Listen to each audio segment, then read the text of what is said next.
Pas de bruit, pas de vibration. Les voitures électriques ont vraiment un petit côté futuriste et ça tombe bien parce que ce sont les voitures de demain. Et déjà d'aujourd'hui. Ah t'es là toi? Regarde devant toi. C'est ce que je fais puisque je parle de la voiture électrique et vous allez voir que se déplacer à la seule force de l'électricité, ça ne s'est pas fait en claquant des doigts. T'as raison, je sens rien. Alors là, tu dépasses vraiment les bornes. Suivez-moi, on rentre à l'atelier, je vais vous expliquer comment fonctionne une voiture électrique.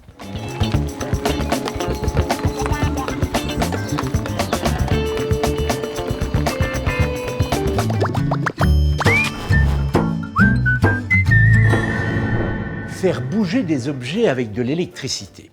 À la fin du XVIIIe siècle, cette expérience est devenue une attraction très répandue dans les cabinets de curiosité. Un fantasme même qui tourne parfois au fantastique. Tenez, à la fin des années 1770, Luigi Galvani, dont le nom est attaché à l'histoire de l'électricité, constate que les cuisses d'une grenouille se contractent violemment sous l'action d'un courant électrique. Son neveu va plus loin. Il réalise la même expérience sur un cadavre humain qui, sous l'effet du courant, se redresse. L'expérience, réalisée en public, fait grand bruit à l'époque. Elle aurait, dit-on, inspiré Mary Shelley pour son roman Frankenstein. Je vais peut-être pas rester là, moi. L'histoire des sciences, c'est amusant, parfois même effrayant. Mais la découverte qui va tout bouleverser, c'est le lien entre électricité et magnétisme. En 1820, Hans Christian Ørsted, oui, je sais, on ne parle pas suffisamment de ce personnage. Ørsted découvre donc qu'un courant électrique circulant dans un conducteur a le même effet qu'un aimant. Démonstration. Ici, l'aiguille de la boussole indique le nord. Elle est attirée par le pôle magnétique de la Terre. Quand un courant électrique circule dans le fil conducteur qui passe à proximité, l'aiguille est déviée. C'est parce que le courant électrique génère un champ magnétique. On recommence. Contact, champ magnétique, déviation. C'est la naissance de l'électromagnétisme, une des plus grandes découvertes de notre histoire. Tous les grands savants de l'époque vont alors plancher sur le sujet. Michael Faraday, James Clerk Maxwell ou encore Nikola Tesla. Tous vont contribuer à théoriser et à expérimenter ce nouveau champ de recherche. Et une des conséquences de tout cela, c'est l'invention du moteur électrique. Et oui, l'électricité ne fait pas que bouger des cuisses de grenouille. En l'associant à des aimants, on peut envisager de mettre en mouvement beaucoup de choses. Venez voir. Comme avec la boussole, nous avons ici un fil conducteur en jaune, mais cette fois-ci, il est enroulé un bon nombre de fois sur lui-même pour former ce qu'on appelle une bobine. Cela permet d'augmenter l'intensité du champ magnétique produit par le passage du courant. Cette bobine est reliée de chaque côté à deux axes conducteurs eux-mêmes posés sur un petit socle conducteur. Et oui, entre tout ce beau monde, il faut que le courant passe. Petite subtilité, sur chacun des axes, une partie a été isolée, la partie blanche. Ceci afin de simuler un courant alternatif.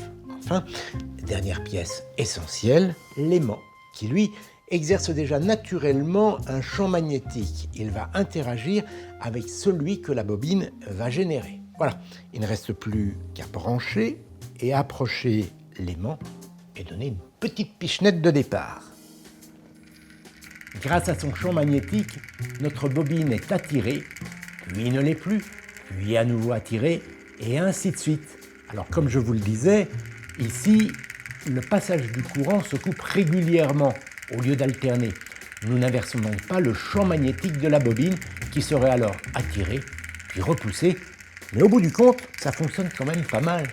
Il ne lui manque plus que des roues à mon moteur. Oui, enfin, il manque encore un volant, une carrosserie, des sièges. Oula, pas si vite. Revenons à mon petit moteur. Il fonctionne grâce à une pile électrique. Mais à l'origine, les piles ne ressemblaient pas du tout à cela, mais à cela. Une succession de disques de cuivre et de zinc séparés par un tissu imbibé de saumure, empilés les uns sur les autres. d'où le nom de pile. Pas très pratique et surtout pas très puissante. Et il était beaucoup plus difficile qu'aujourd'hui de stocker une source d'énergie électrique conséquente. La suite, nous la connaissons, le charbon et les énergies fossiles prennent le dessus. Elles sont relativement faciles à stocker et il suffit de les brûler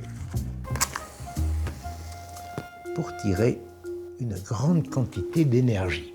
Mais comme vous le savez, ces énergies commencent à poser quelques problèmes, et pas des moindres. Pollution, réchauffement climatique, sans parler d'un éventuel épuisement à venir. De leur côté, le stockage de l'énergie électrique et son utilisation ont fait de gros progrès. Justement, c'est ce que j'essayais de te dire. Eh bien, on t'écoute. Si on ouvre le capot, eh bien, le moteur a beau fonctionner sur le même principe, il n'a pas vraiment la même tête que le tien. Celui-ci a une puissance de 33 kW, c'est en gros l'équivalent de 45 chevaux. Ce n'est pas une voiture de course, mais c'est nettement suffisant pour arpenter tous les chemins, de la route de campagne à l'autoroute, en passant par les voies urbaines. Et en plus, il ne faut jamais oublier que les voitures électriques sont plus dynamiques que les voitures thermiques. Toute la puissance du moteur est immédiatement disponible. Tiens, au fait, il fait combien le tien? Oh, je dirais un demi-poney. Oui, au mieux. Et pour alimenter tout ça, la batterie est si volumineuse qu'elle ne se trouve pas ici, mais sous les sièges.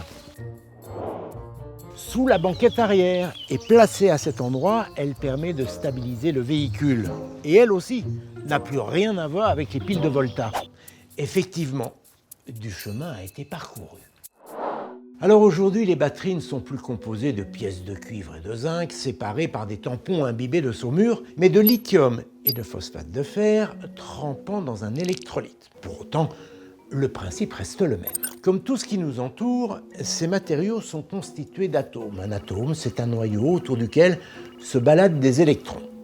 Pour produire de l'électricité, on fait circuler ces électrons. Alors dans le cas de notre batterie, ils vont se déplacer de l'anode en lithium, qui a des électrons à revendre, vers une cathode en phosphate de fer, qui, elle, a tendance à attirer les électrons. Dès que le circuit électrique se ferme, tout se met en mouvement. Dans l'anode, les atomes de lithium cèdent des électrons, qui se dirigent vers la cathode en empruntant le fil conducteur. Ils produisent ainsi un courant électrique. Dans le même temps, un déséquilibre est créé. Les atomes de lithium, dépossédés d'une partie de leurs électrons, deviennent des ions lithium positifs. Ils vont alors quitter l'anode, passer dans l'électrolyte. Mais du côté de la cathode, l'équilibre aussi est rompu par cet afflux d'électrons. Il est alors vite rétabli par l'arrivée des ions lithium positifs en provenance de l'électrolyte. Et l'avantage d'une batterie au lithium, c'est qu'on peut stocker beaucoup d'électrons. Typiquement, sur une voiture comme celle-ci, on peut parcourir jusqu'à 300 km en ville et 230 sur les routes. Mais bon, au bout d'un moment, il faut quand même bien passer à la prise. Oui, quand même, c'est de la science, pas de la magie. Pour la recharge, c'est assez simple, il suffit d'inverser le processus. Les électrons arrivent cette fois-ci du secteur et se dirigent vers l'anode. L'équilibre est à nouveau rompu. Au même moment, dans la cathode, les atomes de lithium perdent des électrons et vous connaissez la chanson. Ils se transforment en ions positifs, ils quittent la cathode, passent dans l'électrolyte et viennent s'installer dans l'anode. L'équilibre global est à nouveau rétabli. Alors concrètement, il y a plusieurs manières de recharger la batterie. Le plus simple, c'est à la maison sur une prise du secteur.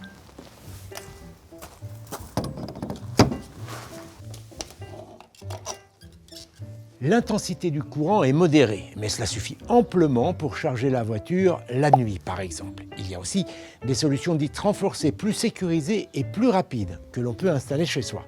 Enfin, il y a la charge rapide, celle qu'on peut effectuer sur les bornes de station-service et sur les aires d'autoroute notamment. Cette fois, l'intensité du courant est telle que l'on peut effectuer une charge à 80% en une petite heure. C'est pratique quand on fait de longs trajets. Il y a d'ailleurs de plus en plus de bornes. Mais attention, il ne faut pas non plus systématiser au quotidien ce type de charge. Effectivement, le réagencement des ions lithium dans la batterie est un peu plus chaotique, ce qui l'use prématurément. Et oui, une batterie n'est pas éternelle.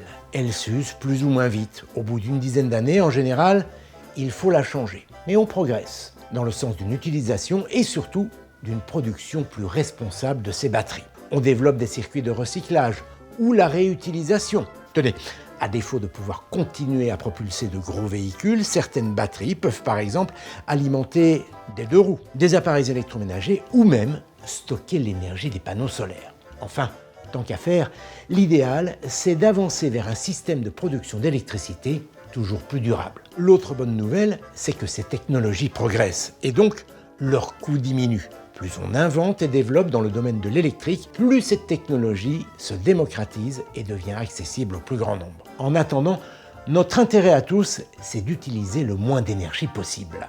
En se déplaçant à pied ou à vélo. Par exemple, mais ce n'est pas toujours possible. Heureusement, la plupart des voitures électriques rechargent déjà leur batterie en roulant. Lors des ralentissements, l'énergie est récupérée pour produire de l'électricité, un peu comme une dynamo. Au lieu d'utiliser de l'énergie pour faire tourner une manivelle, je fais tourner une manivelle pour produire de l'énergie. Un autre avantage, c'est que le moteur électrique est par nature plus efficace et dynamique qu'un moteur thermique. Le mouvement rotatif du moteur est directement transmis aux roues sans passer par une série de pistons. Moins de déperdition d'énergie, pas de problème de sous-régime, plus de réactivité, il n'y a même pas besoin de boîte de vitesse. Une réduction du nombre de pièces qui permet aussi, en théorie, de limiter les sources de panne. Ah, je crois que notre correspondant veut nous parler. Allô Jamy, j'ai fait tout comme tu m'as dit, j'ai rajouté des roues, des piles, mais c'est pas encore ça visiblement. Bon bah, je vais rentrer avec la grande. Allez, c'était la dernière prise. Salut les épicurieux. Passent dans l'électrolyte et viennent s'installer dans la note. Oh, dans la note. Eh oui, la chanson, la note. Eh oui. Oui, enfin, il manque encore un volant, une carrosserie, des sièges, un chien, une grand-mère.